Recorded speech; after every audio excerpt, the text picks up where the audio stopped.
Crônicas 1, o primeiro livro de Crônicas, dá sequência ao nosso projeto Lendo a Bíblia. Crônica 1 não pode ser lido meramente como uma repetição historiográfica ou um eco enfraquecido das narrativas fundacionais apresentadas em Samuel e em Reis. Pelo contrário, sua gênese no período pós-elítico, marcado pela diáspora, pela anomalia política e pela urgência de redefinição identitária, eleva-o à categoria de um artefato cultural profundamente reflexivo e propositivo. A crônica não é história, mas meta-história. É um exercício de reintrodução. O termo aqui é recuperado na sua plenitude semântica, que funciona simultaneamente como espelho, refletindo o passado idealizado e mapa, traçando a rota para a reconstrução teocrática da nação. Se você não viu os vídeos anteriores desse projeto, o link vai estar na descrição do vídeo e também num card aqui em cima. Se essa é a sua primeira vez aqui no canal, inscreva-se, ative o sininho das notificações para não perder nenhum conteúdo e compartilhe esse vídeo com os seus amigos e com os seus inimigos também, porque o importante é compartilhar. A tarefa do cronista é fundamentalmente uma tarefa retórica. Persuadir uma comunidade desfeita de sua permanência, de sua validade intrínseca e de seu futuro teleológico. O livro inicia-se com uma sequência de longas listas genealógicas, uma seção que, à primeira vista, pode parecer um intermezzo árido para o leitor moderno. Contudo, o ponto de vista da crítica semiótica e do contexto pós-exílico, essas listas são a espinha dorsal da afirmação identitária. Elas não são apenas registros de linhagens, mas atos performativos que validam o direito à terra, o retorno, a herança tribal e, crucialmente, a continuidade da aliança divina, apesar do colapso temporal do Estado judaico. As genealogias, ao ligarem a comunidade retornada diretamente a Adão, e mais especificamente a linhagem de Judá, e finalmente a casa de Davi e a linhagem sacerdotal, servem como um documento de credencial histórico e teológico. Elas superam a descontinuidade do exílio, demonstrando que o chamado de Israel não foi revogado, mas apenas suspenso. O salto estrutural das listas para o relato do reinado de Davi, portanto, não é abrupto, mas deliberado e teológico, pois Davi é o ponto focal onde a identidade genealógica se manifesta na esfera política e cultica. A crônica, ao reescrever a história de Davi, opera uma seleção deliberada de material que inverte a ênfase encontrada no livro de Samuel. A historiografia cronística não está preocupada com as complexidades psicológicas do monarca, nem se detém nas falhas pessoais e políticas que mancham a sua trajetória, as quais são detalhadamente expostas nas narrativas anteriores. O caso de Batseba, por exemplo, é notavelmente omitido ou mitigado aqui. O foco primário do cronista recai sobre a maior conquista de Davi, o estabelecimento do culto centralizado em Jerusalém e, de forma ainda mais significativa, a preparação detalhada e minuciosa para a construção do templo. Davi é transformado de herói guerreiro e fundador dinástico, que é o foco do livro de Samuel, em arquiteto litúrgico e engenheiro da santidade. Essa revisão hagiográfica tem um propósito claro no contexto pós-exílico. Ao retratar um Davi que organiza os levitas em turnos sacerdotais, que acumula materiais e que recebe o projeto arquitetônico do templo por revelação divina, um detalhe significativo que confere autoridade sacral ao plano, o cronista está, na verdade, legitimando o novo sacerdócio e a nova ordem cultica de sua própria época. O templo reconstruído por Zorobabel e Esdra é assim investido com a mesma autoridade de planejamento divino que o Templo de Salomão. uma vez que a origem de toda a instituição é rastreada de volta à inspiração irrepreensível de Davi. Esta é a mitopoese da restauração. A política é subsumida pela liturgia. A nação se define não por seu território, mas por seu centro de adoração. Em um nível temático mais profundo, o texto se manifesta como um lembrete impactante de que, apesar da devastação física da cidade e da ruína política da monarquia, a aliança de Deus e a vocação de Israel não foram anuladas. A destruição do templo e o exílio não são interpretados como um fim da relação divina, mas como uma punição corretiva dentro dos termos da aliança. A crônica se encerra com um grito de esperança e, mais importantemente, como um chamado prático e urgente ao reengajamento com a verdadeira adoração. A ênfase em Davi, no templo e na ordem levítica é um manifesto que direciona a comunidade retornada. A identidade nacional deve ser redefinida pela pureza ritual, pelo foco no templo e pela estrita observância das ordens culticas. Em suma, Crônicas 1 é um documento de engenharia socioteológica. Não visa apenas consolar, visa mobilizar. Ao reescrever o passado, o cronista pavimenta a estrada para o futuro, oferecendo à comunidade pós-exílica um modelo de reestruturação que substitui a glória geopolítica perdida pela glória teocêntrica inabalável da liturgia e da fidelidade à aliança. É, talvez, o mais sofisticado tratado de crítica e recuperação cultural do cânone hebreu. Sobre o autor, a crítica textual e a exegese histórica, ao longo dos séculos, tem se debruçado sobre a questão da autoria do corpus, desse corpus conhecido como Crônica 1 e 2, que é uma obra fundamental para a compreensão da arquitetura teológica da nação judaica em seu estágio de restauração. A escassez de uma assinatura explícita do peritexto impõe um desafio hermenêutico que, em lugar de diminuir, intensifica a riqueza do debate. A visão tradicional solidamente estabelecida no cânone eclesial e, por vezes, na academia, converge para a figura de Esdras, o escriba e o sacerdote, como principal artífice dessa notável reinterpretação da história de Israel. A robustez dessa hipótese não reside em evidências diretas, mas em um complexo feixe de coincidências contextuais e afinidades temáticas que sugere uma única mão, ou ao menos uma única escola de pensamento por trás da compilação desses textos. A primeira e mais irrefutável evidência em favor de Esdras está ancorado na cronologia histórica. A composição de crônicas é inequivocadamente situada no período pós-exílico, um tempo de profunda redefinição identitária para os judeus que regressavam do cativeiro babilônico. Este tempo histórico ele coincide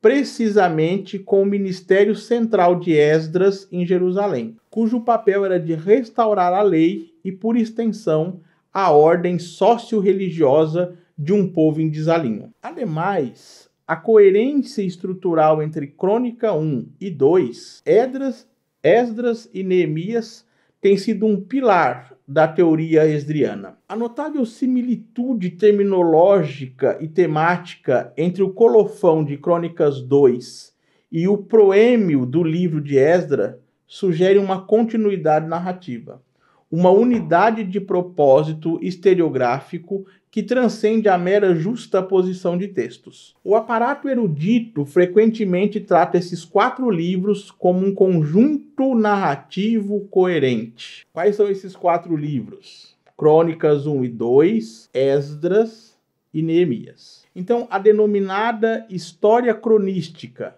é uma macroestrutura concebida para oferecer uma perspectiva teológica singular sobre a história da salvação. O segundo ponto de convergência é a inclinação ideológica da obra. O enfoque obsessivo do autor nas questões sacerdotais, na detalhada linhagem levítica, na glorificação do Templo de Jerusalém e suas minúcias litúrgicas, e na restauração do culto, está em total e indiscutível harmonia com a vocação e a praxis de Esdras. Ele era, por definição, o sacerdote e o mestre da lei. O livro, portanto, não é apenas um registro histórico, é um manifesto litúrgico sacerdotal que visa reestabelecer a primazia do templo e da correta observância cultica como nexos da relação de Israel com o divino. Apesar da atração pela figura de Esdras,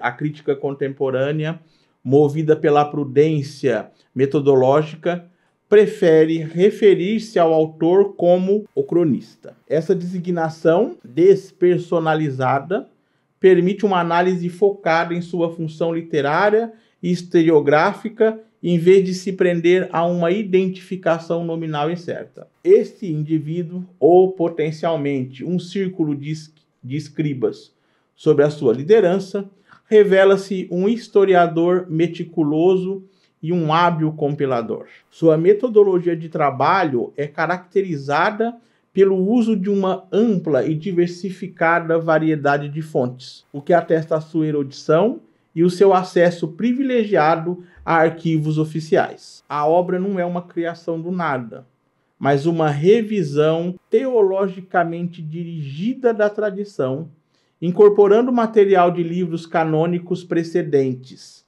material de Gênesis, material de Samuel e Reis, é reinterpretado e recontextualizado. As extensas listas genealógicas não são meros anexos, são o esqueleto da identidade nacional, afirmando a continuidade do povo através da linhagem. Referências a documentos como o Livro dos Reis de Israel e Judá e variações indicam a utilização de fontes extracanônicas. O profundo interesse institucional do cronista, seu conhecimento íntimo da organização dos sacerdotes e levitas, da divisão das classes, das responsabilidades do templo e dos pormenores logísticos do culto, sugere fortemente que ele era provavelmente um levita de Jerusalém. Esta perspectiva interna legitima seu foco no templo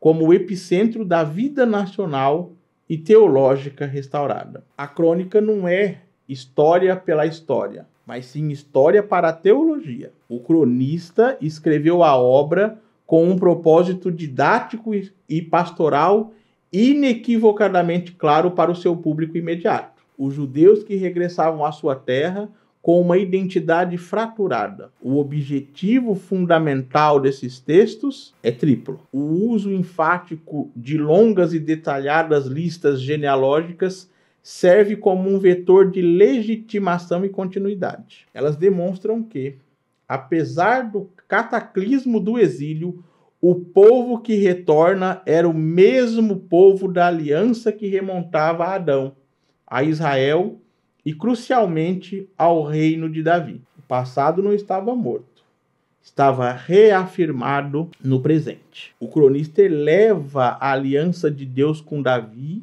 a um papel central, quase messiânico. A história do reino do norte, Israel, é em grande parte ignorada. O foco recai no reino de Judá e na dinastia davídica. O futuro da nação e a esperança de restauração dependem da fidelidade a esta linha real e, por extensão, a cidade de Jerusalém. O livro é um poderoso tratado sobre a teologia da retribuição. A benção nacional e a segurança do Estado estavam diretamente ligadas à adoração correta e à observância dos estatutos culticos do templo. Os reis que honraram o templo prosperaram. Aqueles que o negligenciaram ou introduziram práticas desviantes sofreram a calamidade. Este é o código que o cronista oferece à nação restaurada. Seja o nome explícito no texto ou não, a figura por trás de Crônicas, o cronista, foi um intelectual pós-exílico possivelmente um sacerdote levita, que empreendeu um projeto monumental, o de dotar a nação recém-restaurada de uma perspectiva teológica coerente de sua própria história. Essa obra não é uma mera repetição de Samuel e Reis, é uma reescrita hermenêutica, uma exegese da história, onde o passado é filtrado através da lente do templo, do sacerdócio e da revalidação da aliança davídica. O cronista, portanto, transcende o papel de historiador para se tornar um teólogo historiador, oferecendo ao seu povo o caminho para a benção, a centralidade de Jerusalém e a pureza do culto. O legado de Crônica é a fundação da identidade judaica pós-exílica, uma identidade forjada na fidelidade litúrgica e na esperança da realeza davídica.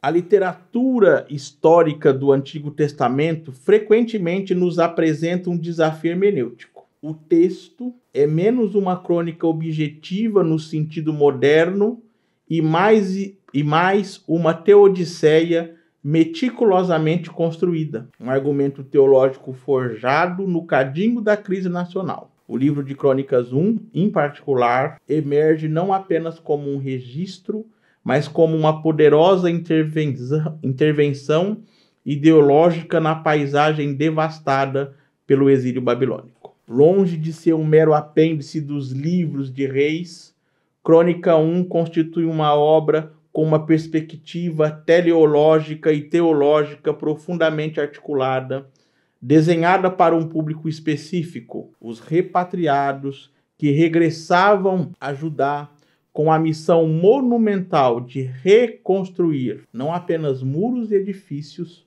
mas a própria estrutura da identidade nacional e da fé. O autor assume o papel de um historiador revisionista cuja caneta se move com a finalidade primária de encorajar, legitimar e orientar o Israel pós-exílico. A seletividade narrativa empregada pelo cronista é a chave para sua estratégia retórica, estabelecendo um foco deliberado e restrito. Uma das distinções mais notáveis em Crônicas 1, em contraste direto com a tradição deuteronomista, reside na sua monocromia histórica. A história dos reis do norte é quase inteiramente eclipsada, e a narrativa se concentra de forma quase exclusiva na linhagem de Judá e, sobretudo, na figura de Davi. Essa concentração não é acidental, mas sim um ato de canonização literária. O cronista empenha-se na elaboração de uma imagem do rei idealizada,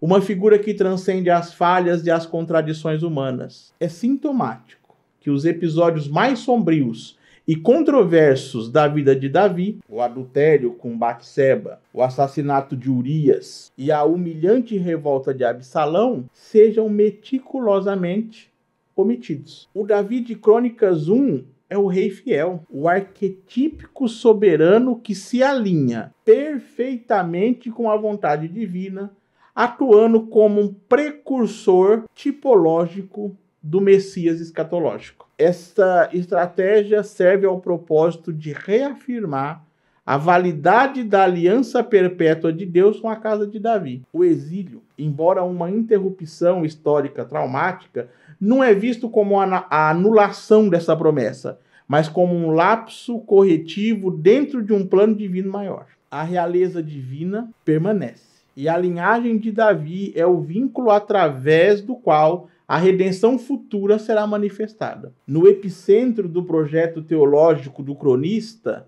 está a centralidade da adoração e a exaltação do Templo de Jerusalém. A glorificação de Davi encontra sua principal justificação não em suas proezas militares, mas sim em seu papel preparatório para a construção do santuário. Davi é, portanto, o grande organizador do culto. Uma parte substancial do livro é dedicada a minuciosos detalhes da organização cultural, um testemunho do valor conferido pelo cronista à estrutura litúrgica Isto inclui a organização hierárquica dos sacerdotes e levitas, a demarcação de suas funções musicais e administrativas e o estabelecimento da logística em torno do tabernáculo e da Arca da Aliança em Jerusalém. O cronista, assim, estabelece um princípio dogmático, a ortopraxia, a forma correta de adoração, centrada no templo e conforme meticulosamente organizada por Davi. É um imperativo vital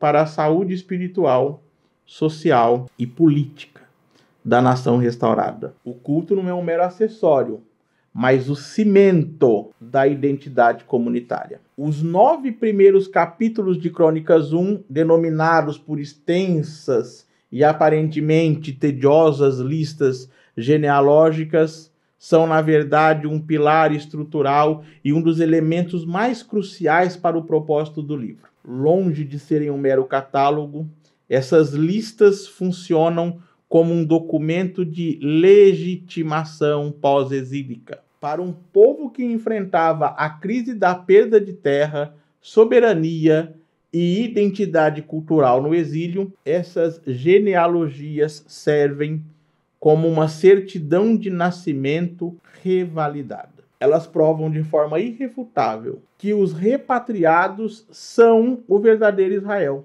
descendentes legítimos de Adão e da linhagem patriarcal. Mas, crucialmente, elas conferem e estabelecem o direito das famílias, notavelmente a dos sacerdotes, levitas, e da família real, Judá. As suas funções ministeriais e as suas porções de terra. As listas são, em essência, o arcabouço legal e social sobre o qual a nova comunidade deve ser reconstruída. A visão de mundo do cronista é sustentada por um princípio teológico claro e inegociável: a teologia da retribuição. Esse princípio de causa e efeito dita que a obediência aos preceitos divinos resulta em benção e prosperidade, enquanto a desobediência e a infidelidade culminam em julgamento e desastre nacional. Essa teologia não é apenas uma explicação para o passado, o exílio, mas serve primordialmente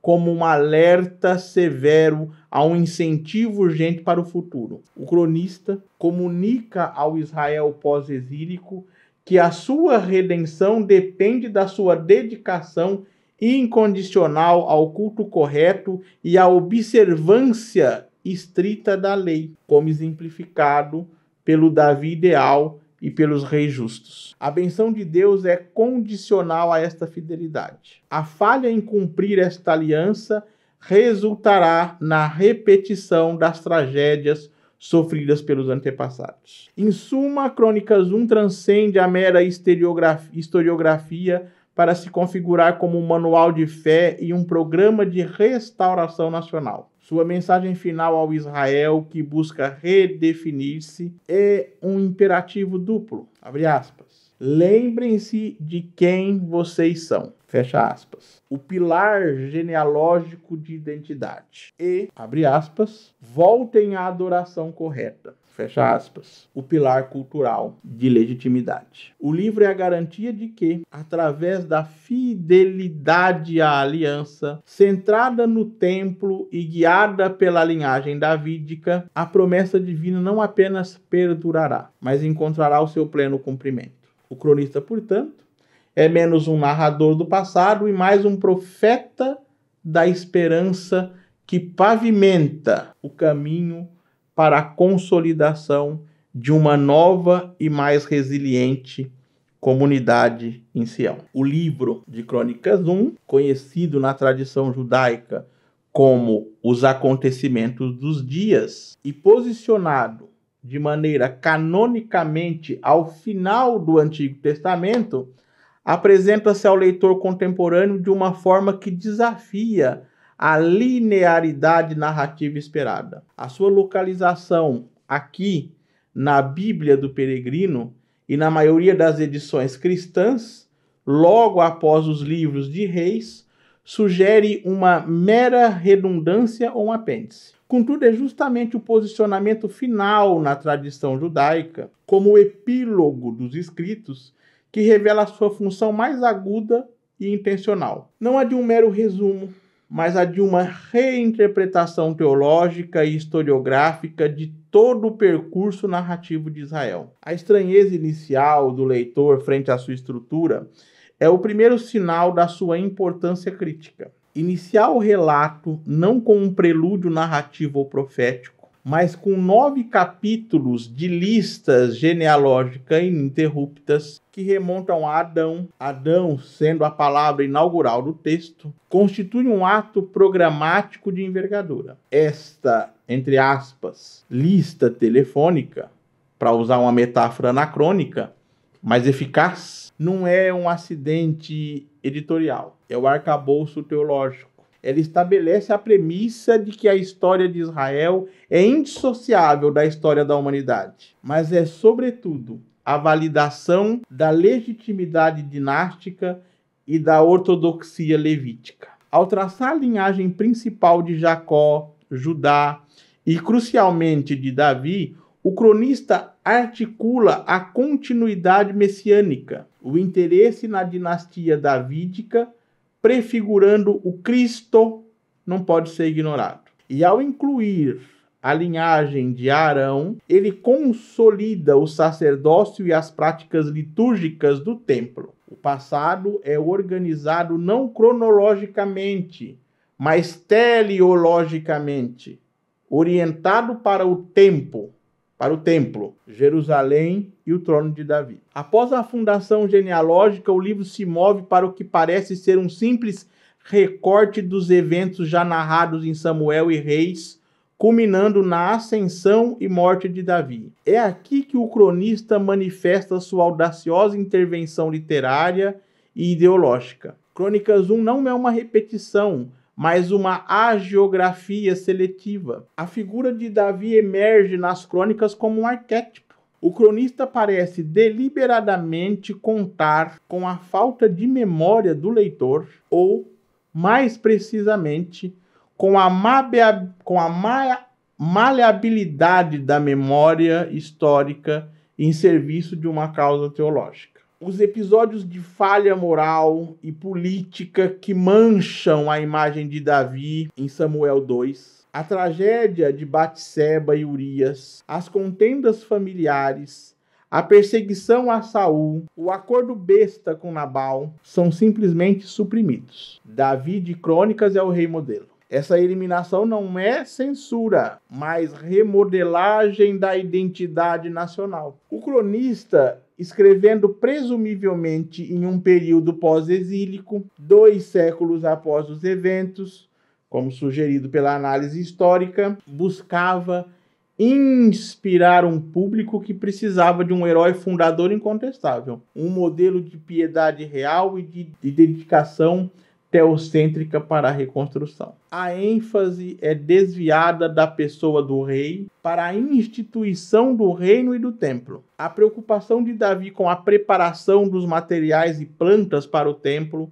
detalhe ausente em Reis, eleva-o de guerreiro a arquiteto da liturgia. Deus proíbe Davi de construir a casa, mas ele se torna o engenheiro civil do projeto, o organizador da vasta burocracia levítica. O foco em Jerusalém, em detrimento do Reino do Norte, reforça a legitimidade da linhagem davídica e do culto centralizado. O episódio do censo de Davi é um exemplo primoroso de sutil reescrita teológica. Enquanto em Samuel 2, capítulo 24, atribui a iniciativa do censo à ira do Senhor que incitou Davi, em Crônicas 1, capítulo 21, abre como uma atribuição direta a uma força externa. Abre aspas. Satã ergueu-se contra Israel e induziu Davi a fazer um recenseamento. Esta é, de fato, uma das primeiras aparições claras de Satã como adversário na narrativa bíblica. O cronista, distante dos eventos e com uma teologia mais desenvolvida, alivia a responsabilidade de Deus e a falha moral do herói nacional pela tentação direta. Ele transfere a culpa da calamidade, castigo, para uma figura cosmológica maligna, preservando a imagem de um Deus justo e a integridade moral do rei Davi. O recenseamento, a despeito do castigo, 3 dias de desgraça tenebrosa, serve ironicamente para consagrar o local do futuro templo, onde o altar é construído para apaziguar a praga. O relato da conquista da água do poço de Belém pelos 3 dos 30 e a subsequente recusa de Davi em beber, seria beber o sangue desses homens, não é apenas uma anedota militar.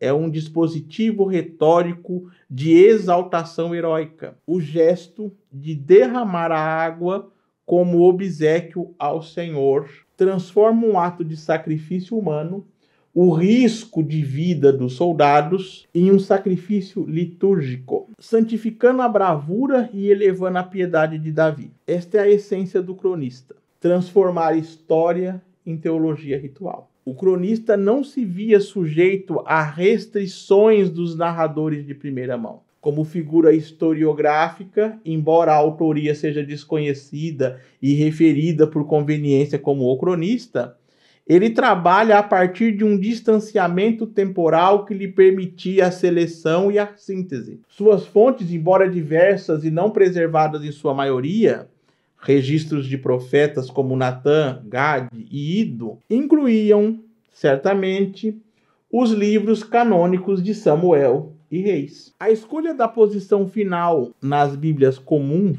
após Reis, cumpre a função de reforçar os pontos que interessam ao status quo. A repetição não é didática no sentido de memorização factual, mas ideológica no sentido de fixação do dogma. A história é refeita para cumprir uma função sociopolítica e religiosa, a de validar a centralidade de Jerusalém, o templo e a linhagem de Davi, oferecendo um modelo inatingível de liderança e devoção para a posteridade. O livro de Crônicas 1, em sua aparente familiaridade e em sua profunda estranheza estrutural, revela-se, portanto, como um dos mais sofisticados e intencionais projetos de reescrita histórica da antiguidade. É uma obra que, por meio da genealogia exaustiva e da hagiografia seletiva, funda não apenas uma história, mas um ideal teocrático para a comunidade que lutava para redefinir-se após o exílio babilônico. A história não é o que foi, mas o que deve ser lembrado. Para concluir, o primeiro livro de Crônicas não pode ser simplesmente relegado ao estatuto de mera repetição ou compêndio de dados historiográficos de Israel. Uma leitura atenta, depurada das lentes de superficialidade, que por vezes o coloca à sombra das narrativas deuteronomistas, Samuel e Reis, revela sua natureza intrinsecamente mais complexa. Ele é, em essência, um documento de identidade teológica e um manifesto programático de esperança meticulosamente arquitetado para o corpo social e espiritual do Israel pós-exílico. A sua gênese, posterior ao trauma da dispersão e à aniquilação da soberania geográfica, confere-lhe uma urgência e uma intencionalidade que o elevam à crônica, que o elevam da crônica à hermenêutica da memória. O cronista, essa figura autoral que transcende a função de mero arquivista, opera uma seleção e uma remodelação deliberada da história. Este não é um relato neutro, é uma história teleológica orientada para um fim específico. A história não é revisitada apenas pelo prazer da reminiscência, mas sim recontada através do prisma de Davi. A omissão de episódios comprometedores da biografia do rei, notavelmente o escândalo com Batseba, não é um ato de ingenuidade ou censura piedosa. É antes um expediente retórico que visa a criação do rei ideal. Davi torna-se, assim, não o homem histórico falível, mas o arquétipo da realeza teocrática, o pilar da aliança perpétua de Yahvé. Essa centralidade de Davi serve a uma função vitalícia para a comunidade repatriada. Ao concentrar-se na aliança davídica, a promessa de uma dinastia eterna, o cronista oferece a garantia de que, embora a dinastia terrena tenha sido temporariamente suspensa pela catástrofe babilônica, a legitimidade divina e o projeto messiânico permanecem intactos. A vocação nacional, portanto, é desvinculada da contingência geopolítica do território da capital, Jerusalém, então em ruínas parciais, e do poder militar, e ancorada na fidelidade às alianças divinas. A continuidade da existência de Israel é redefinida. Ela reside não no ser